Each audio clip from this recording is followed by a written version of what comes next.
All right, so let's get started. We're going to continue our discussion today for a little while of political economy in Chapter 9, and then we are going to move on and discuss Chapter 10 and Fiscal Federalism. Today's music announcement hopefully needs no introduction. The band I consider the greatest band of the 21st century, The Killers, is playing Boston Garden a week on October 3rd. I hope folks will consider going. In fact, I was just on the computer now. It turns out you can get Panic at the Disco tickets tonight, very good seats for less than $100. So they're just because the tickets are at a big arena doesn't mean that you can't afford it. So if you like any of these bands, Panic at the Disco tonight, Lizzo Friday, The Killers next Monday. It's an incredible run of concerts. I urge you guys to try to go see one of them if you can, because I think tickets are more affordable than I would have thought. Okay, so let's go back to we're discussing last time, which was the issue of polarization in American politics. Once again, not something I taught 10 years ago, but something that can't be not taught now, given where we are politically. We have our standard models we taught. Obviously, we're not in a world of unanimous consent. But the question is, how close are we to median voter world? And increasingly, it looks like the sort of, if you will, intensity of preferences, which get ignored in the median voter model, seem to be rearing their head more and more. We talked last time about some reasons why that might be. We talked about people's just growing partisan tastes. We talked about the media. And we talked about basically the problems of minority rule and the way our political system is constructed, both through the Electoral College, through the Senate, and through gerrymandering. So I just want to take a few minutes now. This is, in some sense, the overriding issue of everything else we'll teach this semester, which is in some sense, we've become a place where partisanship rules today. There's no better example than what just happened yesterday. Joe Manchin, many of you know, is sort of the most rightward of the Democrats. It's amazing. West Virginia is the second most Republican state in the country. It's sort of amazing they have a Democratic senator, Joe Manchin. He held out and was a late signee to President Biden's signature piece of legislation, the Inflation Reduction Act, in return for getting a promise from the Democrats that they would support a new bill that allowed more easier transport of fossil fuels, less permitting and stuff to build pipelines and stuff like that, which has long been a Republican priority.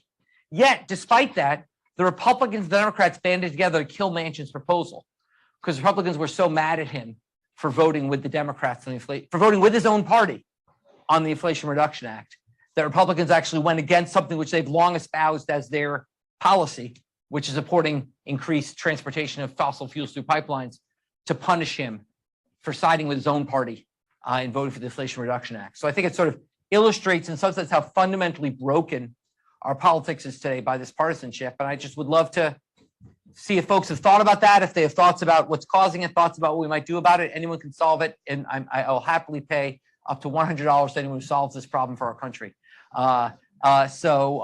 Just want to see if anybody had thoughts about that, about what we discussed last time. Questions, comments, stuff like that.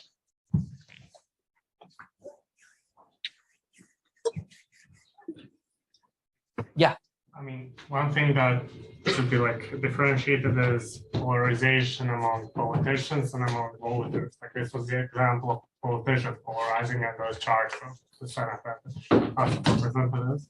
And the other thing is when we talked about effective polarization and how voters, people are hate the other party more and more, which of course influences one another. Right. It's a great question. In some sense, you've got three players here. You've got the politicians, the media, and the voters. You've got an equilibrium among these three players. And the question is, what's causing what? What's driving what? Now, the reason it's interesting is our models would suggest the voters should drive. This should be easy. The voters should drive the politicians. Then we have to ask where the voters' preferences come from. Now, you might think in a perfect model where media reflects what people want to learn, then the voters' preferences would all that would matter.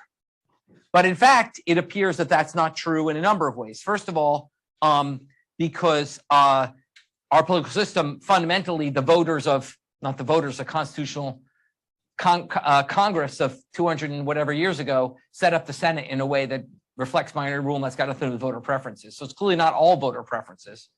But that said, it's a really interesting and hard question, which is, do Republicans not like Democrats now because the Republican politicians have told them not to like Democrats, or because fundamentally it's just been a change in personal taste? And that's a really great question. I don't know the answer. I think that's really sort of, in some sense, the fundamental question. One, I think an easy test of that, of the opposite, would be, should the Democrats win a number of elections in a row, for example, very strongly, would the Republicans eventually move towards the middle? So it says if it's really about the people's preferences ruling, the one way to test that would be to see when the people's preferences reject their representatives' preferences. If the Republican Party, which is now very conservative, if they got soundly defeated a number of times in a row, would the politicians then change their actions? If they would, that would be consistent with the median voter model. That would suggest it's, it's really about the voters. But it's hard to think of a test other than that. It's a good point. It's really one of the fundamental unknowns. Yeah. Is a theory or hypothesis sort of about like lack of community and like less human interaction, of like how many people like know their neighbors about stuff? Yeah, that's a great point. There's a famous book called Bowling Alone by the sociologist Bob Putnam, which is about the fact that we used to be in a society where we'd all be in bowling leagues and go out and hang out together. And now we sit at home, and rather than sort of our community, we were sort of, if we wanted to socialize, we were forced to socialize with people. At least there was some chance they wouldn't be like us. Whereas now we can choose people identically like us to socialize with, or not socialize at all. And does that breakdown in community make it harder? I mean, it's certainly true. There's some evidence, for example, that when people are exposed to people with a different viewpoint, it does change their viewpoint, but not as much as you'd think. So basically, here's what's interesting. If people are exposed to opposing information, it doesn't actually help. It can actually make things worse. So the following interesting study. They went to Republicans and Democrats and said, what do you think about the Affordable Care Act? Okay. And they had their views. Then they told them some true facts about the Affordable Care Act. And that just widened the views. It didn't bring them closer together. So basically, on the other hand, it is true that there is evidence that if people have certain views and your communities that discuss certain views, that can influence you. So partly, I think it really is that sort of one in the media bucket, or maybe we'll call it media/structure of society bucket, which is where now everyone's in their own little pods, so it's hard to get the other view, and it's hard to do that. Indeed, one small public service announcement. So I was so frustrated by that I noted to a friend of mine that the only time I was ever in the room with a Republican was when I was at a sporting event or a concert. And they actually pointed me to an organization I'm now on the board of called ivotedconcerts.org. You guys should check this out.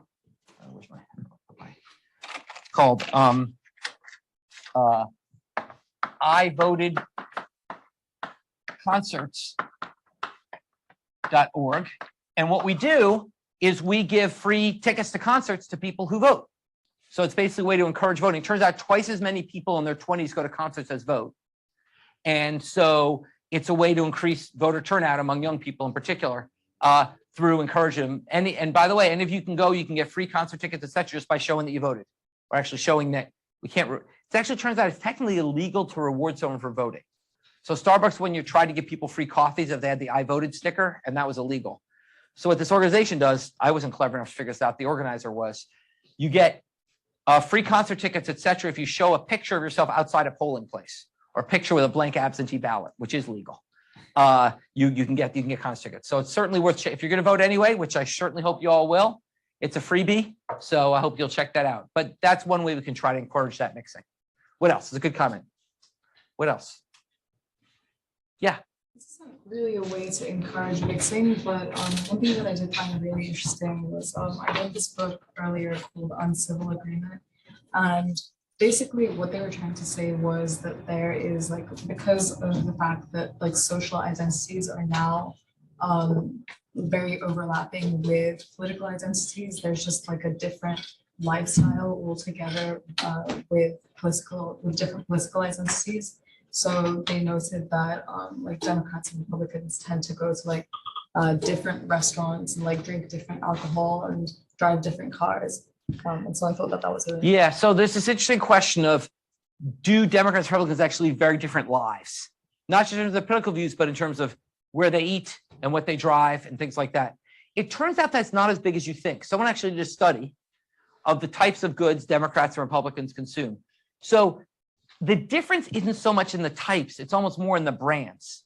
So it's not that Republicans consume very different types, it's that within those types, they consume very different brands of the goods, which I thought was quite interesting.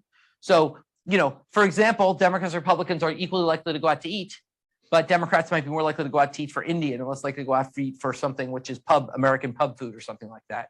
So that was sort of an interesting feature. There's not so much the kind of goods they consume as, or the category of goods, but more the brands within that category that differ, which is interesting. It's a good point. And it sort of ties to this sort of tribalism view that kind of, it becomes part of your identification, which party you belong to. Other thoughts or comments on this? Yeah. I think there's a lot of overlap with this and like the community point, but I think I think that mental health could be promoted more, and maybe that people are more apt to get really angry and take things very far when they're arguing a point, and kind of not be able to separate out like what the point is versus their feelings. And I kind of find myself feeling this way too, of just like the anger takes over the belief part. This is a really interesting point. I think it's absolutely true. So the point is like our emotions running hotter now. I don't know of any evidence that they are. I mean, that we're looking for explanations of what's changed. It's hard to know that we are more emotional or run hotter than we did 30 or 40 years ago. I think it's that we have like fewer social outlets otherwise. But Oh, interesting. So the idea is we have fewer outlets for our frustrations, so we channel it. I mean, another view comparable to that was we have increasing outlets to vocalize our biases. Let's say it's human nature to be a little bit biased.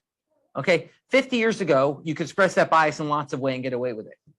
Today, if I express my bias in terms of gender, race, religion, whatever, that's totally unacceptable. But I can say, fuck those Republicans, and that's acceptable, right? Which is sort of crazy, right? So basically the point is that if you think it's in the human nature to be tribal or be biased, we've sort of shoveled all that into one channel, which is a political channel. We've sort of taken away, it's not bad we've taken those other channels, it's good. It's good we've made it worse, socially worse, to be discriminatory along other dimensions. The problem is it's sort of shoved into this one channel. And the question is how we deal with that. I wouldn't call that necessarily mental health. It's more sort of like we're kind of more isolated and shouting in a smaller and smaller, fighting over sort of smaller and smaller things. Good point. Yeah. I guess this is like returning like a little bit, but like you had like mentioned that like it seems like there's an equilibrium between like politicians, voters, and like media. Isn't like also a sense in which like businesses also play a role in the game? Like they influence politicians through like donations and lobbying. They like influence the media through like advertising and general revenue, and they can like influence voters through both of those paths, right? It's a great point. It's a great point. So the players, what about the role of businesses as a player in this ecosystem, and should they deserve their own sort of branch in this ecosystem? In many ways they should. I mean, the question is, do we think of a business as different than a very rich individual? So in some sense, the question, do we want to say, is it the role of business or the role of money? It's not clear to me that we want to separate those two. It's based, but really, the role of money, partly it's increasing that institutional change. So Supreme Court decision, which allowed unlimited donations to candidates. So that gives more of a role for money. Other countries, for example, don't allow private donations to candidates. There's only public financing of campaigns. So that gives money less of an influence. So I think there's sort of increasing influence of money. It's not quite clear why it's increasing. I mean, money should have always been influential. The Supreme Court decision obviously plays a role. The other thing that's fascinating about money in politics is it's actually incredibly small. So if you think about the set of decisions politicians make and what they mean for individuals' income and wealth, the amount of contributions people give to politicians is actually incredibly small relative to, the potential politicians have to increase their personal wealth and things like that. So actually, in some senses, an optimizing agent maybe should be, politicians are sort of unbelievably cheap in a sense compared to the amount of wealth they distribute. And that's a good, we'll talk in a few minutes about government failure. That could be a good sign that politicians are trying to do the right thing. But I think money plays a role as well. That's a good point. other thoughts, comments? Politics is like a number line. Where like, Yeah. like zero is like, neutral, and there's like liberal, like left, like Right. Republican, right. Like if you're trying to capture votes, is it easier just staying like super far out in the number line because you're always gonna get the people inside of it, so that just kind of pulls it away from even. Like, is that a possibility? Well, I mean, basically the point is that if people evenly distributed, we know from the model we had last time, you should come to the middle, not stay further. Because if you go out to the right, then someone can shift. If the Republicans going further right, the Democrats should also go further to the right, and then they'll win. So now this is where money comes in. If it turns out that the money is more extreme, and money can buy people in the middle, then you might want to pull to the right to get more money. But as a pure voters, it's the pressures should be to move towards the middle, not to pull to the extremes, unless there's something rewarding at the extremes, which may be money.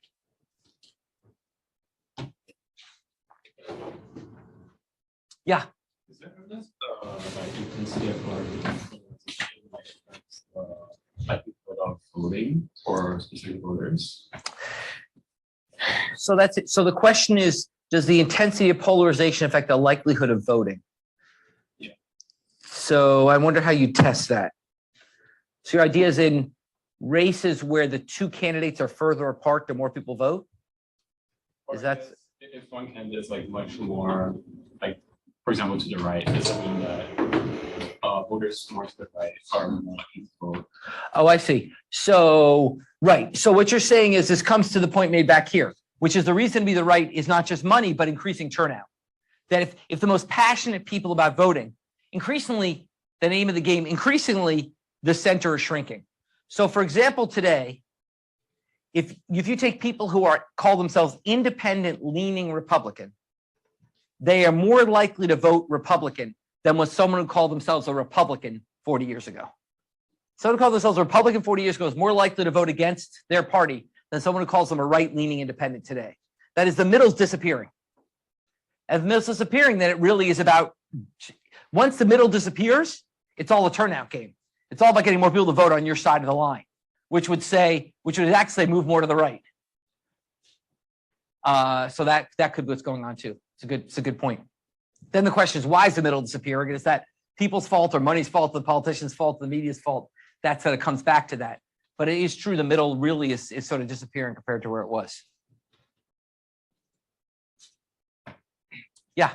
If voter turnout is such a problem, then why doesn't it get mandated like some other countries? So the question is, why not mandate voter turnout? It's an excellent point. It's not just some countries mandate it. Most countries make the day a holiday, or at least do it on a weekend day. We're very unusual in having non-mandated working day voting. Once again, it is hard to see why some would oppose making voting easier. But in some sense, there's lots of things that both sides do, quite honestly, make voting harder in the context that it'll benefit them. Typically, once again, the right has been doing more to making voting harder, but both sides have done their actions on that front.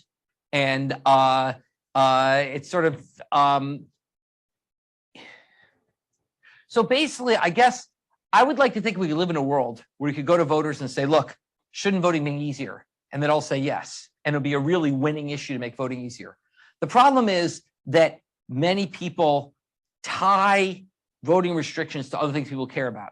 So for example, once again, typically on the right, if they appeal to a base that really doesn't like redistribution of poor people, they can argue, well, if voting's too easy, poor people will vote even if they're not registered to vote, which turns out to be not an issue at all.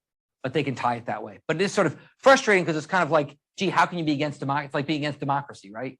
But yet, unfortunately, kind of a pro-democracy agenda doesn't really sell with the voters nearly as much as one might think. Yeah. Sorry, you mentioned earlier that sort of this like restriction on voters happens on both sides. I've almost exclusively heard this about the right, so I'm curious as to like what the examples would be for. Yeah, I mean, look, it is much more on the right. It is harder to find examples on the left, but there's an example in my textbook. So, for example, what Democrats often advocate for elections, Democrats at lower levels of government often advocate for elections on off years, not like 2022, 2024, but like 2023, 2021. because if the election's in an off year, only the most passionate voters come out, and their voters are traditionally were more passionate. Maybe they don't advocate that always, but that's examples some of the Democrats have done in the past. But it's really, I mean, let's be blunt, it's pretty minor compared to things that are being done on the right to suppress voting, namely increasing voting restrictions, things like having laws that you can't hand out water when people are waiting in line to vote, things like which restrict what hours a voting booth can be open, things like that, which seem pretty blatantly anti-democratic, yet somehow not enough to turn off people who vote for that party, which sort of comes back to this question of why are we that way? Yeah. Are there any other countries where this is happening? Polarization has gotten worse over the world, but we're by far the worst. So if polarization is increasing around the world, we're by far the worst. I mean, other countries may just need to catch up. I mean, we just saw a fairly radical candidate win in Italy. We've seen fairly radical leaders in a number of countries, from Brazil to Hungary to Venezuela on the left, etc. So it may be that it's just a matter of them catching up, or it may just be we're unique. But so far, polarization has grown more in the US than these other. A lot of countries that are polarized now are more traditionally polarized than us. Now, another view, other people say the view, say, look, if you go back, you probably don't have it with you, but if you go back and look at the polarization figure, you note that polarization in 1879 was still wider than it is today. Okay, now in that case, it's mostly the Democrats being far from the middle and the Republicans being closer to the middle. So it's not like this is the most polarized point in our history. We did, after all, have a civil war. It's hard to think of more polarization than that. Okay, some people argue that, in fact, the period in the middle half of the 20th century was in some sense the exception. That in some sense, some would argue we are innately a very polarized country. The Great Depression and World War II kind of brought us together as a nation and had a period of harmony where we didn't have polarization from, the 30s through the 60s. But that kind of without a Great Depression or World War to bring us together, we're an innately polarized country. And here we had something which is as significant as a World War in terms of health, which was COVID, and it didn't bring us together. So maybe we are more polarized now, but certainly, another view is kind of this is the rule, not the exception in the US. And that would be a little worrisome, but it could be consistent with historical pattern. All right. So why don't we stop there? Those are great comments and really interesting comments. Look, just because a problem is hard and unsolvable doesn't mean you shouldn't spend time thinking about it and noodling over it and trying to think about how to solve it. Okay, that is the way hard problems get solved, is when people don't give up on them. This is something we all have to worry about and think about, which is, democracy is increasingly getting less functional in our country, and how are we as society gonna deal with it? And I think this is something that I hope, my generation seems increasingly unable to figure out, and I hope your generation will, because it's hard to think about how we're going to get to all the good policies we talk about here without fixing that. Okay? Now, with all that said, now I want to say, but wait a second, Mr. Liberal, what about the fact that government sometimes screws up? And that sometimes government can fail just like markets can fail. And there's in fact a whole branch of political economy called public choice theory, which talks about the various ways that government essentially doesn't serve the interests of its voters. What I've been talking about so far in this class is we have voters with interests. How do we get the politicians to serve their interests, and what democratic mechanisms work the best? What about politicians just don't want to serve the interests of their voters? What about, for example, politicians who simply want to maximize the size of their program's budget or maximize their power? And it's not really about pleasing voters. It's about maximizing how big the program is that they're running. Or more relevantly, what about corruption? What about the fact that sometimes politicians aren't about increasing their power? It's just about increasing their wealth. It's just about they're using this as a way to make money. Corruption is obviously a worldwide problem. We can talk about this all over the world. One example is the former Prime Minister of Malaysia, who stole $4.5 billion from Malaysian government investment fund and laundered it through the U.S., including through funding the movie The Wolf of Wall Street, and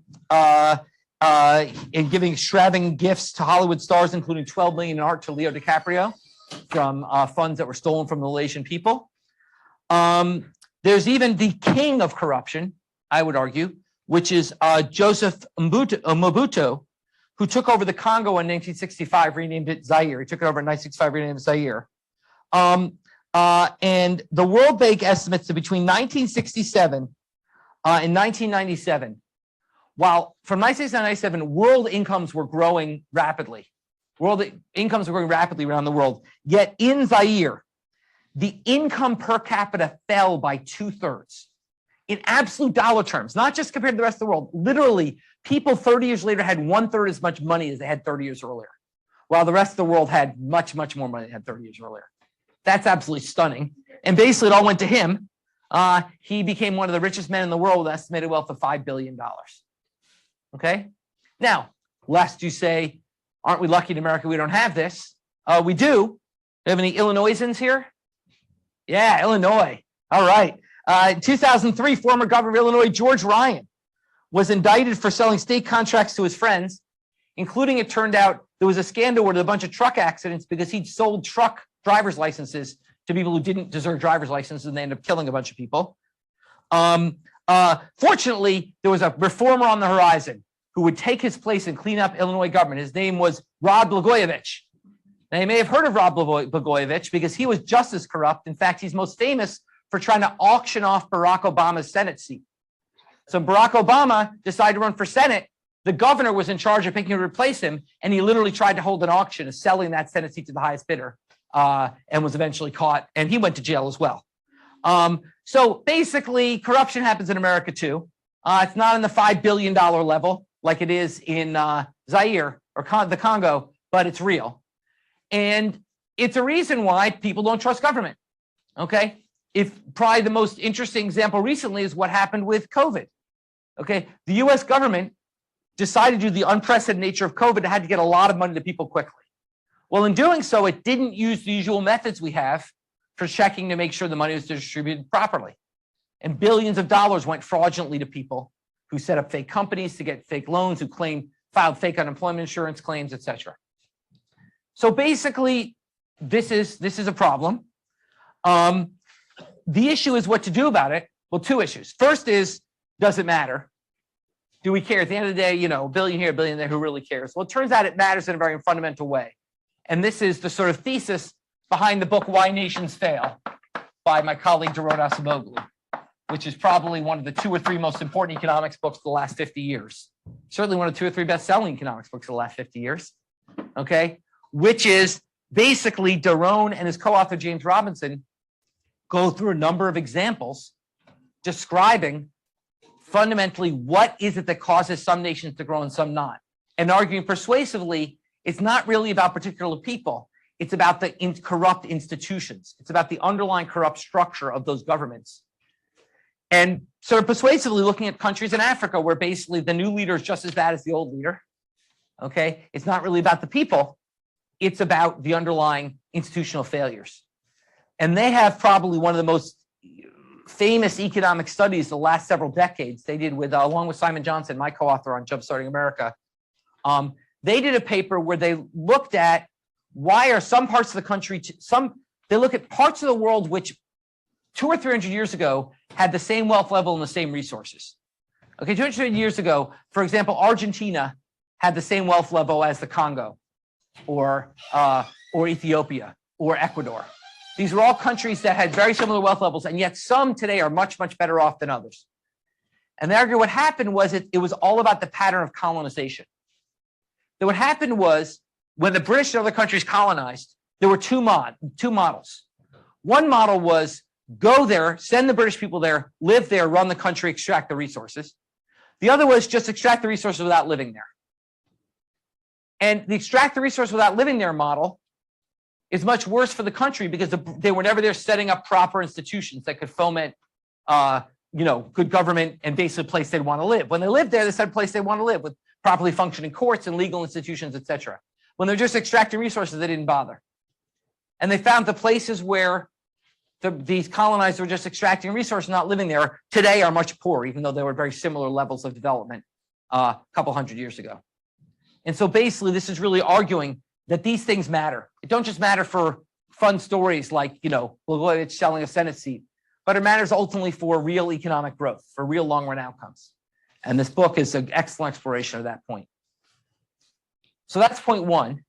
Point two is, what can we do about it? Well, here the answer is, at least of 10 years ago, very clear, which is more democracy. Basically, there's a lot of evidence that the more democratic institutions are set up in a place, the better it functions. Okay?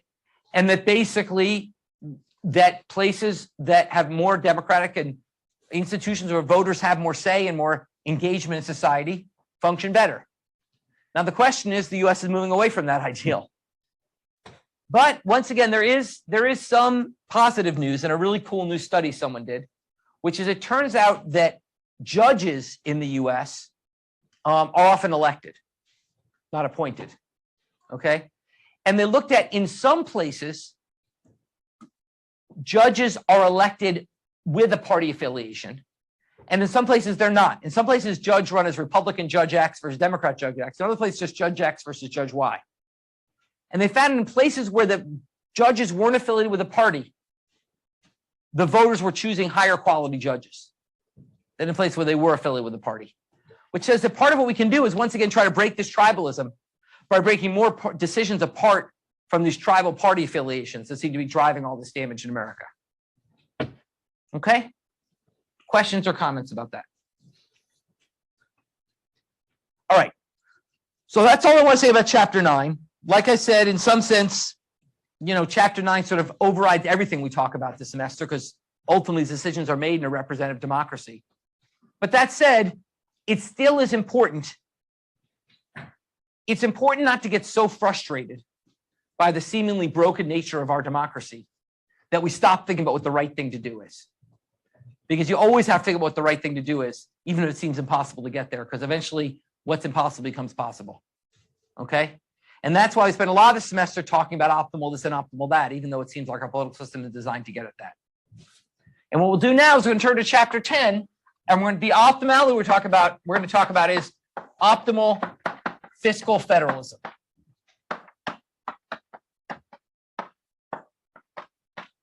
Optimal fiscal federalism. What is fiscal federalism? Fiscal federalism is the study of what should be done at which level of government. What should be done at which level of government? Okay. So basically, to think about this, let's take a look at figure 10.1, which sort of emphasizes the issue. Figure 10.1 shows the division of US government spending over the last century plus between local governments, state governments, and the federal government. As you can see, in 1902, the US federal government was relatively weak. Actually, there was a smaller share of government spending done by federal government than there was by local governments. We had a fairly, what we call, decentralized political system. Most of the action in terms of policy, spending, taxes happened at the local or state level. There was then a fundamental shift between 1927 and 1952. And that shift was two things. It was the New Deal, introduction of new federal programs, and it was World War II, introduction of a huge growth in the defense infrastructure. And by 1952, it had flipped, where the majority of spending was actually done by the federal government. It then spread back a little bit, but even in 2019, the majority of spending is done by the federal government. Actually, a very small minority is done by local governments. Okay. Moreover, there's actually a lot of difference between how governments spend their money. So we know how local governments spend their money. So if you look at table 10.1, you see that there's a lot of difference in how local governments spend money and raise money. So for instance, we look at education spending per capita. Wyoming and Idaho are sort of right next to each other. Okay, yet Wyoming has education spending per capita, which is almost 3 times that in Idaho. Okay, or look at healthcare. The District of Columbia is spending on healthcare per capita that's twice that of Utah. Look at income taxes. 7 states have no income tax, and yet New York raises almost $3,000 per person from its income tax. Or sales taxes, likewise. So there's a huge amount of variation across places in their policies. So this raises another question. First, we ask, why does some stuff get done at one level of government, another level of government? The second is, why are these governments, these US states, behaving so differently? Okay, and can that be sort of not about politics, but actually about economic efficiency? Is there an economic efficiency argument for both how you distribute resources up and down those columns in the first chart, and how and why some states choose more or fewer spending, more or less spending? Last fact is look at table 10.2. This shows an international comparison of fiscal federalism. What you see is here is the share of government revenue or spending that's done subnationally, that's done by governments, that's done below the level of the central government. And what you see is the US is relatively high in that more than 2/5 of our spending and almost half of our revenue is raised at the subnational level. We're a fairly decentralized country, okay? In other words, if these numbers are 0, it means the central government does everything. If they're 100, it means the federal government does nothing. Here you see we have we are relatively high, the highest on revenue and second highest on spending, okay? In terms of where spending and revenue go. And indeed, many other countries have overt programs, what they call fiscal equalization, where literally they take it upon the federal government to send money, take money from areas that are successful and send it to areas that are less successful, okay, which we have much less of in the US, okay? So basically, there's a lot of difference across countries.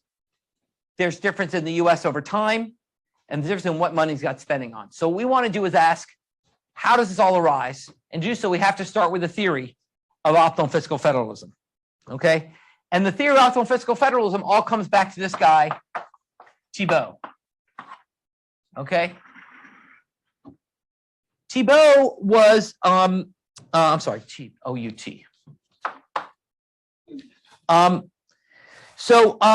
Charles Thibault was an economist in 1956, asked the following question. He said, well, Samuelson had come out with this very influential theory of public goods, and everyone was talking about how public goods meant the government to be involved and stuff like that. And Thibault asked, well, what is the fundamental difference between private goods and public goods that make public goods provision inefficient and private goods provision efficient if there's no market failures? And he said, well, really the fundamental difference is competition. That for private goods, if something's produced inefficiently, a more efficient competitor will come along and wipe them out. With public goods, there's no such market pressure. Or is there? Thibault said, actually, with public goods, there can be such market pressure if they're locally provided. That basically, if public goods are provided at the local level, then localities can compete. People can vote with their feet. Localities can compete. And if people don't like what one town's doing, they can move to another town. So that led to the Thibault hypothesis, which is that local public goods, local provision of public goods, can increase the efficiency in the limit, efficiently produce public goods through shopping competition. In the limit, providing public goods locally can actually solve the inefficiency associated with public goods. So the idea is, for example, the example I have in the book is, imagine that you find that the US Defense Department is doing what it was doing in the 1980s, which was spending $110 on electric diodes that cost 4 cents, $435 per hammer, or $437 for a tape measure, which was the US Defense Department was discovered to do in the 1980s. You get irate, you might vote differently, but you're not leaving America. Okay, it'd be pretty extreme to leave America over that. But imagine, on the other hand, you found that your town was spending $37,000 a year to provide your library's director with a sports car, as was happening in part of New York City in 2017. Then you might say, wait a second, $37,000, I can go to the next town over, it's close by, my tax will be lower, and I won't be paying for this, library director sports car, I might move. You might not, but you might, okay? And so basically the idea is essentially that the threat of exit, the threat of competition with other localities, can induce efficiency in public goods provision. So what I want to do is I want to teach you the extreme version of the model, which is like a 2-line model. Okay. And then we'll talk about what's wrong with it. But as always, let's start with the basic model, because as always, just like with the Coase theorem and other things, the basic intuition is very powerful, even if the details don't quite hold up. Okay. So the basics of the Thibault model is the following. Imagine there are many towns. There are many towns in the world. And each town, there's many towns I, and each town has n sub I residents. Okay. So there's n sub I residents in each of I towns. Okay. And let's say that the way these towns finance their public goods is with what we call a lump sum tax. A lump sum tax is an equal tax on everyone, not a tax a percent of income or sales or whatever. It's just literally everybody pays X. And let's say that each town decides to provide GI level of public goods, and they finance it with a lump sum tax of GI over NI. Okay, so each town has NI residents. They provide GI level of public goods, and they finance it by charging each resident GI over NI mathematically. Okay. In that world, Thibault could prove individuals will sort themselves such that all individuals with the same preference for public goods end up in the same town. And towns will differentiate themselves by their level of public good preferences. In other words, in that world, in the extreme with this example, you can solve the free rider problem that causes underprovision of public goods. Okay. The best way to think about this is to think back to Jack and Ava. Okay. Remember, Jack liked fireworks. He was willing to say 75 cents for the 75th firework. Ava didn't. She's only paid 25 cents for the 75th firework. And we said, if they were voting, Jack could lie. And he'd basically pay a lot less and get a few fireworks. But let's say the only way for Jack to get fewer fireworks was literally to move to Ava's town. Well, if he moves to Ava's town, now Ava's town has decided that what's optimal for them is to have fewer fireworks. They're going to spend 25 cents to get 25 fireworks. Okay? They decide that's what they want to do. So if Jack moves, yes, he saves money, but he also gets less fireworks. He spends a third less and gets a third the number of fireworks. The difference is if Jack and Ava are in some pool voting, Jack gets the free ride on Ava. But if Ava's got her product and Jack's got his product, they can each meet their preferences perfectly, and there's no reason to move. There's no incentive to move. Jack has chosen the place that gives him exactly what he wants. Ava's chosen the place that gives her exactly what she wants. And we're in equilibrium.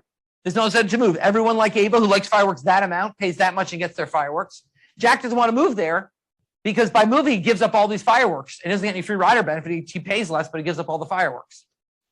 So basically, everybody gets what they want in the Thibault model. Everybody moves to identical towns. Everyone moves towns where everyone's identical to them. The world divides into these I towns.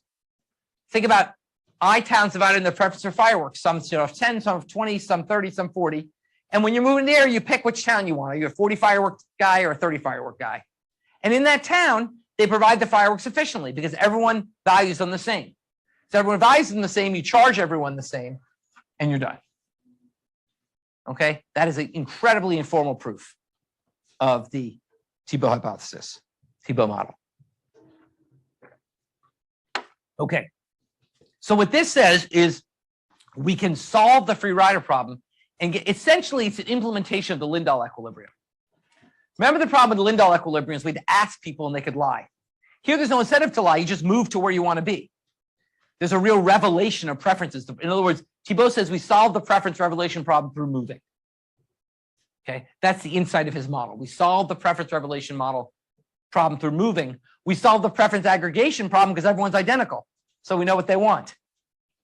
Okay, so with everyone moving to where everyone is identical, we solve revelation because there's no incentive to lie. We solve aggregation because everyone's identical. So we don't have to worry about voting machines, stuff like that. We just know that everyone wants the same thing. Okay, so that's the basic Thibault model. Now, obviously, this is not a description of reality. Let's talk about some problems with the Thibault model. What are the potential problems that arise here with this model in reality? Yeah. These resources aren't homogeneous across places, so there might not be, like, not fireworks, but maybe a reference for something that's like natural and that's not everywhere. Well, once again, that in principle is not a problem. Because in principle, the rich guys can move together and the poor guys can move together. And the poor guys will have less, rich guys will have more, but they're all identical. That resource, let's come back to resources, but that by itself is not a problem. What else? Yeah. Cost of moving. Cost of moving. So basically, we can divide this sort of the problems with T-Bow into sort of two classes of problems. One is problems with his assumptions of competition. Okay, for example, he assumes costless moving. So that's not true. What else? Yeah. You need like a lot of towns with it. Okay, well, this is an interesting tension. Here's the real central tension, T-Bow. On the one hand, you need a lot of towns, okay? Because ultimately in the limit, you need a town for every person, right? If everyone has truly differentiated tastes. What's the problem as towns get too small? What's the problem? Think about schools, police stations, etc. Yeah. Well, public goods like benefit multiple people. So if you're setting off like a firework in a town of one person, where if you're setting off a firework in a town of 10 people, 10 people get to experience the good. That's okay because 10 people pay taxes for it and one person pays taxes for it. That's not, I mean, there's a boundary issue, but let's imagine it far away from each other. Private provision, right? Right, everybody's, well, they're essentially privately providing the good, okay? But why does that not work? Let's say every town's one person. Every town in America is one person. Why does that not work? Setting up a school for one person is not 100 times cheaper than. Yes, there's economies of scale.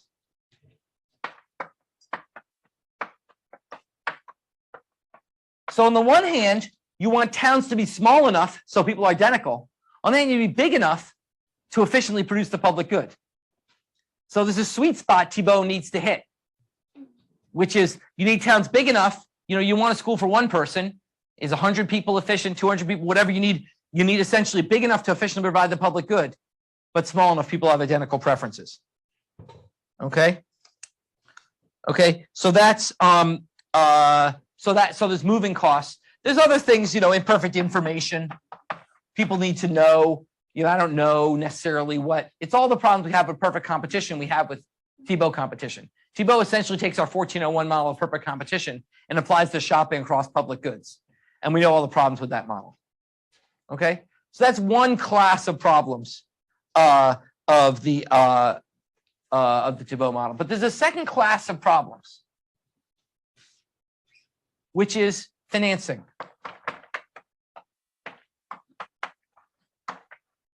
The T-Bow model says that we will finance the public good through a lump sum tax. Everybody in the town, once again, imagine everything else works. Okay, imagine everything else works. So there's identical people and the towns are big enough to have efficient economies of scale. So it's 1,000-person towns of identical people. They don't have to be identical, but close enough. Okay, and then T-Bow says, fine, if the school costs 100,000 people is 100 people, $100,000, 100 people, you charge them 1,000 each. The problem is lump sum taxation has never been found politically acceptable. Basically, people have an innate sense of equity such that charging everyone the same amount sort of offends that sense of equity. Okay. Indeed, in England, in 13-something, the government tried to impose a lump sum tax and people responded by killing tax collectors. Okay. Maybe it's just an England thing because 800 years later, 700 years later, Margaret Thatcher tried to impose a lump sum tax in Britain in 1980. It was the only thing that finally drove her out of power. People don't like lump sum tax. I think it's unfair. The rich should pay the same as the poor. And indeed, the way that local public goods are financed is typically through the property tax, which is largely on housing. It's basically financed through taxes, which are a fraction of the value of your house. Okay? So basically, the idea is that you finance this public good by taxing people in proportion to the value of their house. Well, think about what that does for the T-Bow model. If you're a rich person, who do you want to live with? Rich people or poor people? If public goods are financed by property taxes and you're rich, who do you want to live with? Are the rich people or poor people? If you're poor, who do you want to live with? Rich people or poor people? Rich people. Everyone wants to live with rich people. The problem is not everyone's rich. So the problem with the Thibault equilibrium is there is a problem that you can't, when you finance by a property tax, everyone's chasing the richest individuals trying to live with them, because essentially with the property tax, you introduce sort of a free rider problem, which is that you're providing a common public good, but with an uncommon distribution of financing, the more rich your neighbors are, the more you get. So introducing sort of a free rider problem. So that would tend to break down the Thibault equilibrium, but not always, because what do communities have to fight back against this pernicious phenomenon of poor people? What do communities do to fight back against this pernicious phenomenon of poor people actually wanting to live there? Well, no, gentrification is an economic process. What regulatory tools they have? Yeah. I don't know if it's a regulatory tool, but like, if the property taxes are high in the area, the property is going to be high, and so poor people can't afford to live there, right? Yeah. Okay, but that's right. But you've made an implicit assumption. So let's say a property is really valuable in my town of Lexington. Okay, that doesn't mean a poor person couldn't live there. They could pitch a tent on a 100th of an acre of land and live there, or could they? Zoning laws. They can't, because the town of Lexington has said, no, you must have at least 1 acre. The town of Weston has to have minimum zoning of 2.5 acres. Now, if you ask the town of Weston, they'll say, well, that's because it's very important to preserve blah, blah, blah, blah, blah, blah. No, it's to keep the poor people out. Okay. Zoning laws are just laws designed to keep the poor people out. Okay. Now, not always. You could certainly imagine there are some environmental needs for some zoning laws, but the notion that there's a real environmental argument for having 2 acres per house is sort of ridiculous. Okay, this is how towns try to reinforce the Thibault equilibrium, is by zoning so that only the rich people can live there. So people can't pitch their tent in Lexington. Okay, so that's a second problem with the Thibault model. But there's also a third problem, which the Thibault model assumes no spillovers. This gets a little bit to the question of the fireworks, the answer I got to the fireworks thing, which is, well, what if I shoot off my fireworks and the town next door gets to watch? Okay. Or what if I have to spend money on a road and people from other towns drive on my roads? Or what if I spend money on a police force and those police stop crimes which may go into other towns? Then that means that suddenly there's a positive externality to my spending. And we know that means it'll be underprovided. So in a world where public goods have spillovers to other communities, typically positive, then those public goods will still be underprovided even in a perfect Thibault equilibrium. If we solve this and solve this, we still have the spillovers point.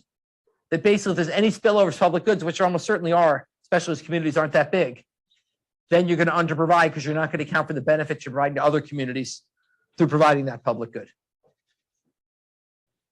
Okay? Questions about that?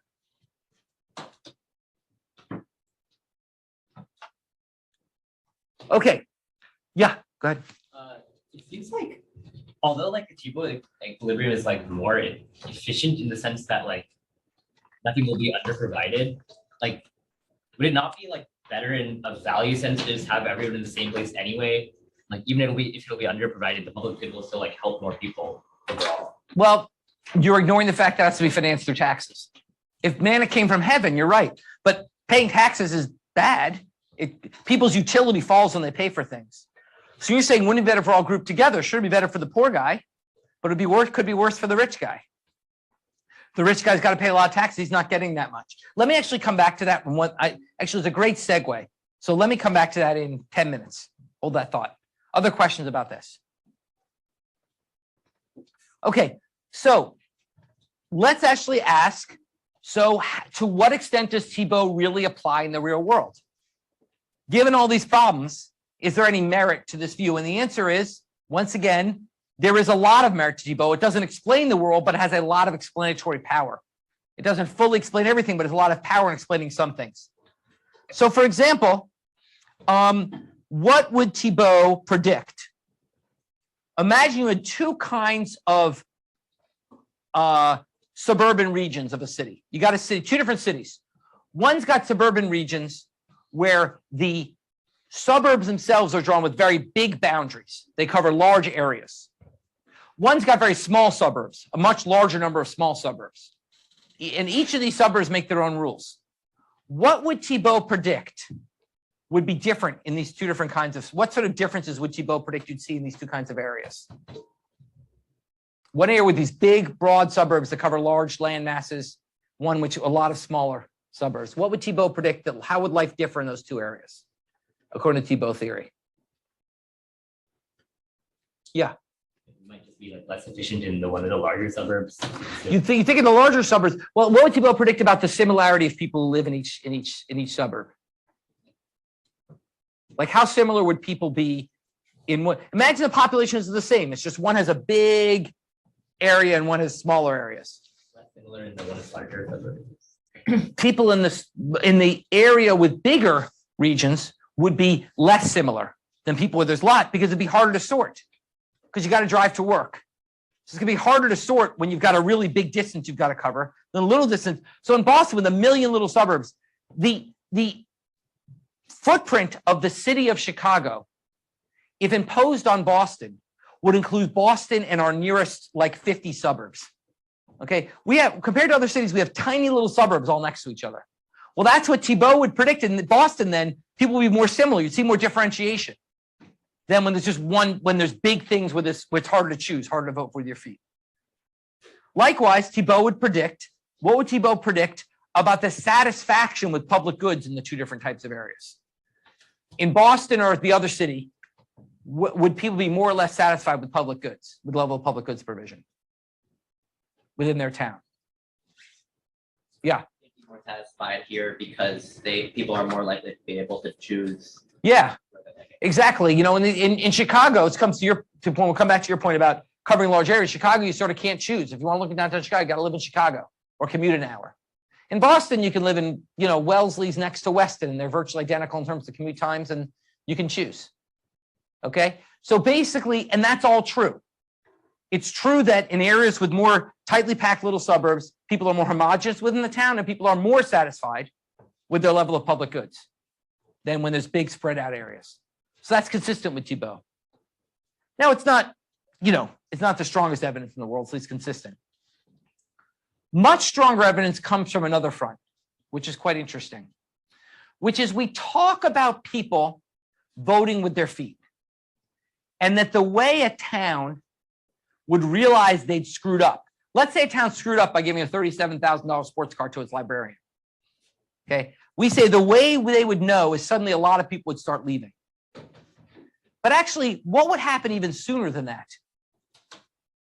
So let's say a town didn't notice if one person leaves, they won't notice till, you know, hundreds of people are leaving. But what would happen even sooner than that? Let's say it got out. This town's a terrible place to live. They spend $37,000 on a sports car for the librarian. What would happen almost right away?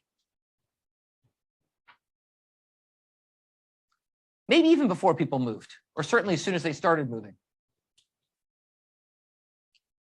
So think about a town where suddenly it gets out that they waste all the taxpayers' money on paying the sports cars for librarians. Yeah. Tax revenue would go down after like the first person leaves, they would have that person less. Well, that's true, but that's a slow increment. What would happen faster? Yeah. I know. So generally, forget the librarian example. What else happens? Yeah. House prices drop. The point is that asset values can respond much more quickly than people can move. So if I know it's a crappy town to live in, immediately the houses are worth less, even if it takes a while for people to respond and leave. Immediately, people want to pay less to live there. So actually, the best evidence for responses to public goods preferences is the extent to which they're capitalized in asset values. If Thibault's right and people really care about this stuff, then as soon as governments change either the taxes people have to pay or the public goods they get, we see that reflected in house prices. Okay, and in fact, there's enormous evidence that's true. Yeah. If the house prices go down, wouldn't that make it harder for the people in that town to move? Exactly. It would make it hard for those people in that town to move. That's why you want to be the first one out. So basically the point is there's a lot of evidence of capitalization. There's really cool evidence. For example, if you look at houses on either side of a street where a school district runs down the middle, the side of the street that has higher quality schools will have higher house value prices, the side of the street that doesn't. Okay. Likewise with property taxes. Okay. But perhaps the most compelling evidence for capitalization comes from a really interesting episode we'll focus on actually this time and next time, which is California's Proposition 13. If you remember in last lecture, we talked about direct democracy and I talked about voter initiatives. One of the most significant initiatives in our nation's history was California's Proposition 13. What Proposition 13 said is that it dramatically limited the ability of local governments to levy property taxes. In particular, it said more precisely, this is in 1978, it said that property taxes could not be more than 1% of the value of a house, and that the property tax base could not go up by more than 2% a year. So there was a restriction on the level of property taxes. It couldn't be more than 1% of the value of a house, and then aggregate property taxes in a city couldn't go up by more than 2% a year. Okay? This was a pretty big restriction, particularly like if you take LA from 1973 to 1977, property values went up 80%. So to keep property taxes from only going up 2%, you have to dramatically slash property taxes over time. It's a very strict restriction, and many places are already well above 1%. It's a very famous study where what they did is they said, well, look, what did this do? They said, look, California passed this law. Let's look at places which were spending more, which had taxes above 1% versus below 1%, and let's see what happened to house values. Okay, the ones that taxed above 1% had to cut their taxes dramatically. The ones below 1% weren't affected, so they're like the control group. The treatment group is what happens to house values when you have to cut the taxes down. Okay, from above 1% to 1%. Can someone tell me why that could lower house values or raise house values? Yeah. Seems like it would raise house values just to like make up for the fact that the taxes will be less. Tax would be less. So basically houses will be worth more because basically you have to pay less in property tax. But why is that not necessarily right? Yeah. Yeah, you have less stuff, you have public goods. Indeed, what would Thibault predict? Thibault would predict that house prices would have to go down, because people were optimally happy before. So if you're restricting them, you're making them worse. Thibault would say, here's a town which optimally is spending 1.5% of house value on property taxes. You just told them they can't. Clearly, people will want out of that town then. So Thibault would predict house prices would go down. So the prediction is not at all obvious. Whether house prices go up or down, Thibault could predict either. So what did this study, Thibault, I was taught Thibault, but it turns out it's Thibault. That's why I get it wrong. So what did this study end up finding? Well, they found strongly what was given in the first answer. They found a significant increase in house prices in areas where property taxes had to be cut. And indeed, they found that for about every $1 in annual property taxes, let me ask you this question. We haven't done we're not teaching chapter 4 really, but hopefully you remember 1401. Let's say that all I cared about was the taxes. Let's ignore the goods they buy. If I was going to cut annual property taxes by $1, how much should the value of the house go up by? If I was going to cut your annual property taxes by $1, how much more should your house be worth?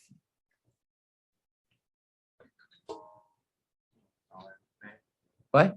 $1, right? Well, no, it's actually not $1. Why not? It's a trick question. Why it's more than $1 and why? Yeah. It's every year. It's every year. So it should be Interest what? rate. Yeah. So it should be 1 over the interest rate times $1. Because forever you're paying $1 less. One's a flow and one's a stock. The value of your house is what it's worth. Your house is an asset. Now it's just received a benefit, which is worth 1 over R. I mean, assuming that tax cut stays in place forever, you might think it's not going to stay in place forever. So it stays in place forever. You just have to spend $1 less this year, next year, the year after, etc. So your house is worth that stream of $1 payments. It's worth 1 over R more. And indeed, what this study found was that for every $1 cut in property taxes, house values went up $7. It turns out $7 is almost exactly one. It turns out 7 is almost exactly 1 over the interest rate, which is very high at that point. It's about 13% interest rate. So it turns out it looked like it was fully capitalized. Literally, people reacted as if they fully valued every dollar and didn't give a shit about what the stuff they couldn't have anymore. That literally, they said this is purely good. Purely every dollar basically I'm going to treat as $1 to me. And I'm not going to count for the fact that I'm getting less stuff, which is quite striking. So what's going on here? Well, there's a couple of possibilities. One possibility is basically government was just totally wasting the money. That in fact, because of government failure, that in fact, TiVo didn't work. People weren't voting with their feet. They were living in places where taxes were too high and they'd bitch about it, but they wouldn't move. And as a result, when you force a place to lower their taxes, people were very happy and they were escaped from this failed government. Yeah. Did this like go all like, how far do they go like dropping the property taxes? Well, enormously. Like, was there ever a point where like they didn't find that it was exactly 1 Because I think it's like the early dollars are pretty easy to. Oh, I don't think he studied that. Okay. But yeah, I don't think he studied that. Okay. So basically, that's one hypothesis. Yeah. But like the public goods don't like change instantly. If you have a school that's already been built, it's still gonna stay the same. Right. Maybe like the flow of money into the school changes, but it's all the current infrastructure. Right. So, but in some sense, we're thinking about the long run. You're buying a house for the long run. Eventually, the school's going to become decrepit and useless.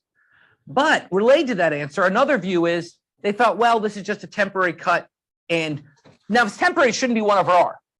People treat this like a permanent tax cut. But maybe people thought the government was going to bail them out. Maybe people thought, look, yeah, they're cutting taxes, but California's going to come in and they're not going to let our schools crumble. The state will just come and take over. So in fact, our local public goods won't suffer. Yes, our property tax will fall, but the state will come in and provide all the public goods the town was providing. So that's the other possible reason.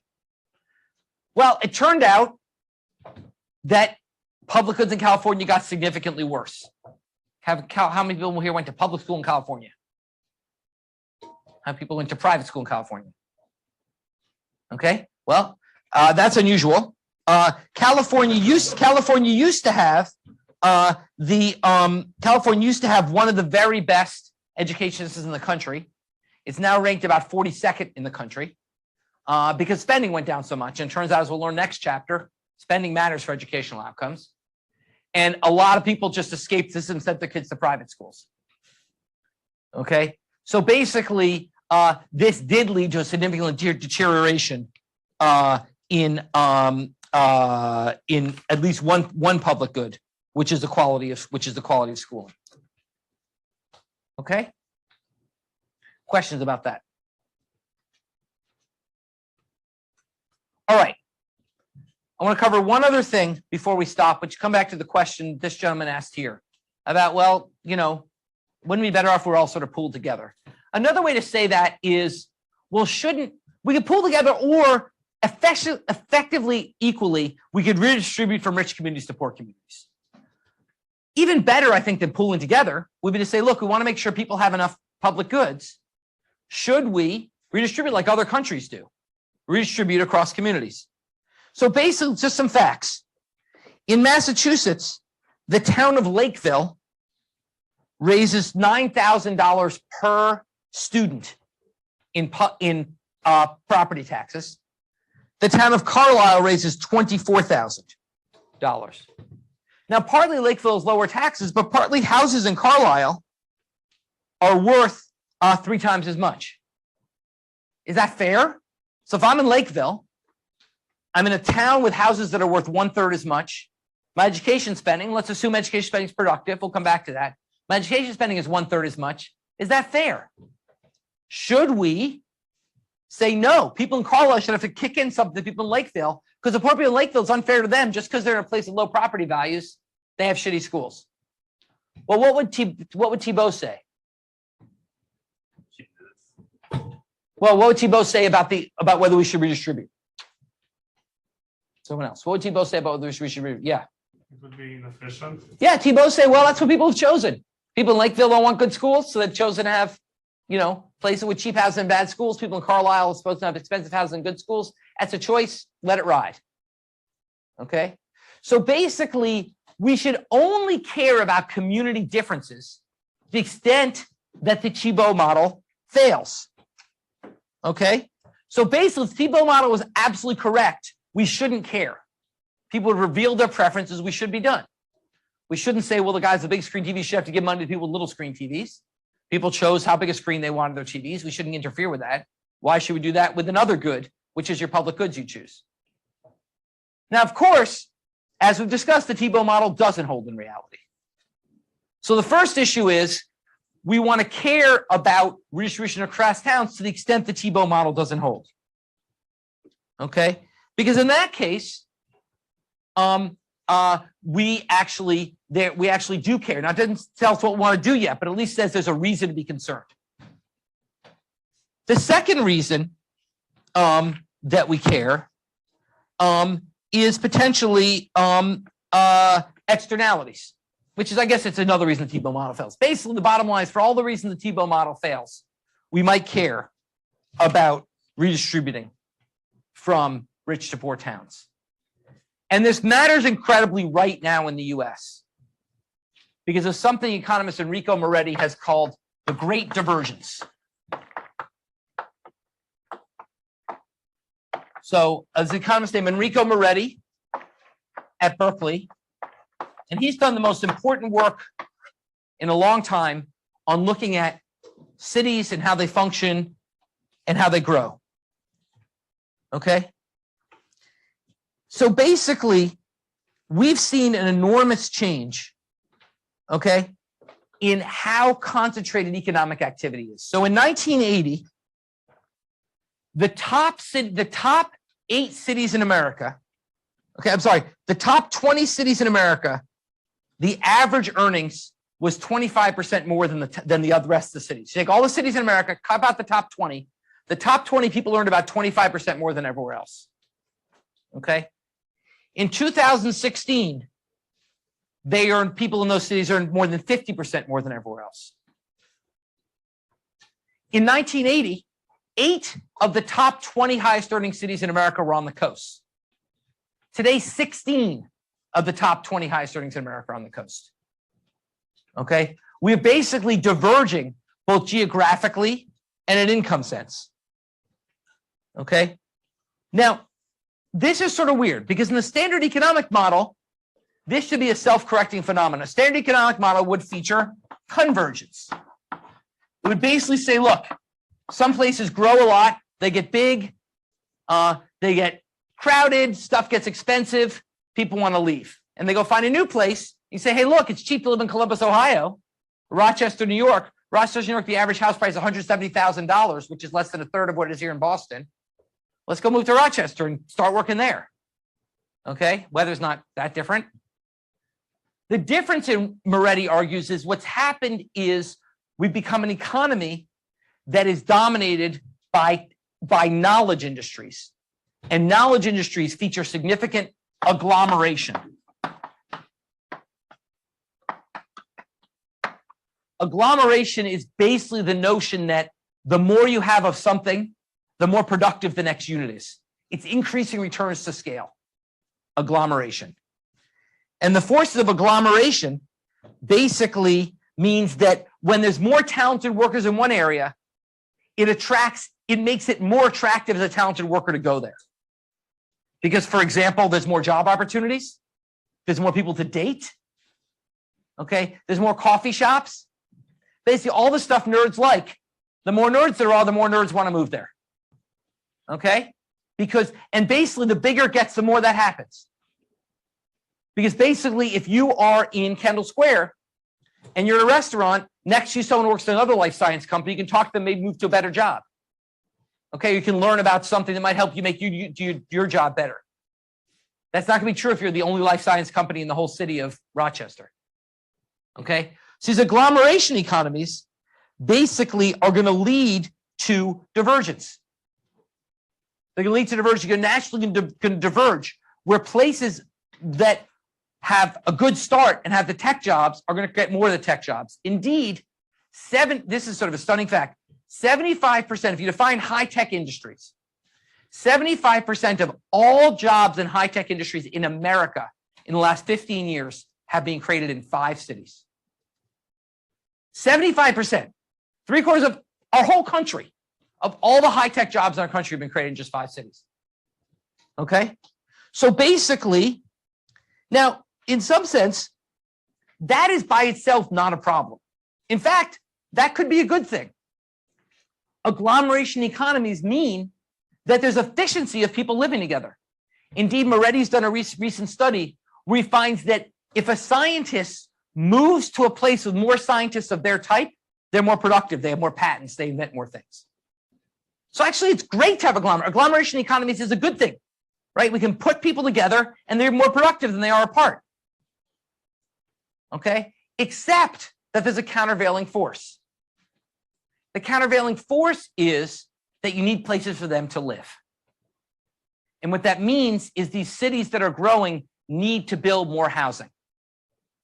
But they don't want to because they like having their 2-acre lots. How many people have been to Palo Alto?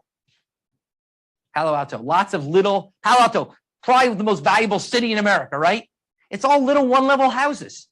Okay, talk about valuable real estate. How can it be efficient? These little 1-level houses in a city that's got the most valuable land in America. It's not efficient. People live in those 1-level houses like it.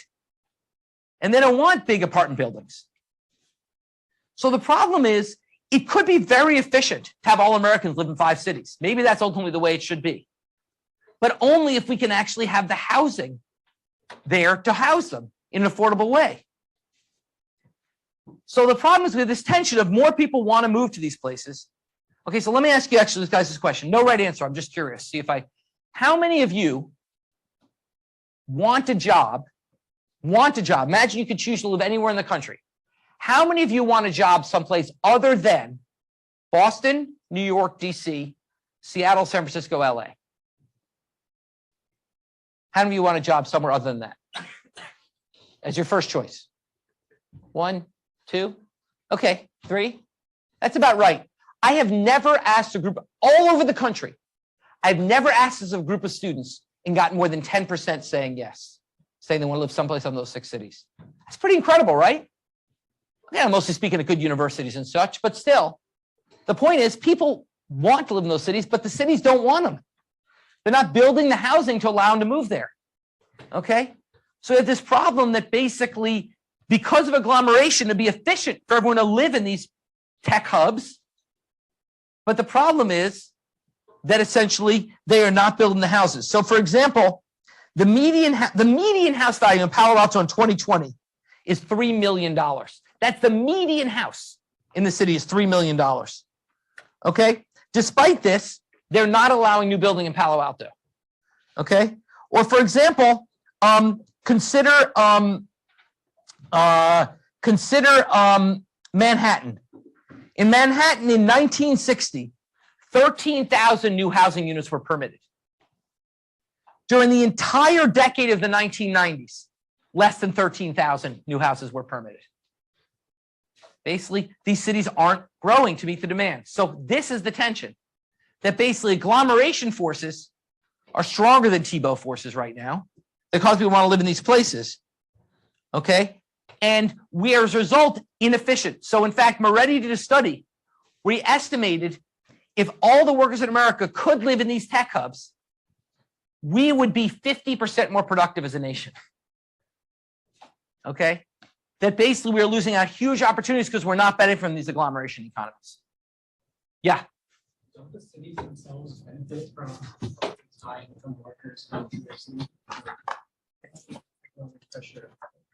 Well, basically because the people there are super rich and happy, and they don't want to give up their parks and their views and things like that. It's a classic insider-outsider problem. The cities aren't necessarily doing what's wrong for the people that are there. I think it's wrong for the people who don't live there. And so the voters are voting their self-interest, given that they're there, given that they got in. Okay, if the more housing I build, let's say I own a house in Palo Alto is worth $3.11 million. What happens to the value of my house if they double the number of houses in Palo Alto? Goes down. Why would I want that? I got a $3.1 million house. I'm delighted. Why would I want there to be more houses and lower the value of my house? It's a classic problem. The people who vote are the people who are already benefiting from it. The people who don't benefit from it don't get a vote. Okay, we're going to stop there. I'm going to come back next time and finish this example and talk about what I think we should do about it. And then we'll talk about the rest of chapter 10. And then, so you should bring the handout from chapter 10 next time because we have some more graphs, as well as chapter 11. So those who have the handouts from chapter 10, bring them next time. We're also going to start chapter 11 next time. Reminder, no class next Wednesday. I apologize to those of you who had to miss class Monday because of the Jewish holiday. We won't have class on Wednesday next week, just on Monday. Thanks.